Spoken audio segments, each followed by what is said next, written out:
Hello friends, పండగలు అనగానే మనకు బాగా గుర్తొచ్చేవి పిండి వంటలండి. ప్రతి పండగకి మనం ఏదో ఒక రకమైన పిండి వంటలు చేస్తూనే ఉంటాము.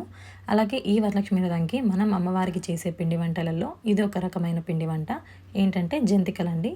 జంతికలు ఎలా చేయాలనో ఈ షార్ట్లో నేను చూపించబోతున్నాను, చూసేయండి. ఫుల్ వీడియో డిస్క్రిప్షన్లో ఇస్తాను, ఒకసారి వెళ్ళి చెక్ చేయండి. అమ్మవారికి మనం రకరకాల పిండి వంటలు చేస్తూ ఉంటాము. నేను పార్ట్ 1లో సున్నుండలు అప్లోడ్ చేశానండి, వెళ్ళి ఒకసారి చెక్ చేయండి. డిస్క్రిప్షన్లో లింక్ ఇస్తాను. ఇది సెకండ్ పార్ట్లో నేను చేసే జంతికలు అండి. అమ్మవారికి నేను 2 విధాలుగా చేసి పెట్టాను, ఒకటి మురుకులు, ఇంకొకటి జంతికలు అండి. మీకు ఫుల్ వీడియో కావాలంటే డిస్క్రిప్షన్లో లింక్ ఇచ్చాను, వెళ్ళి ఒకసారి చెక్ చేయండి.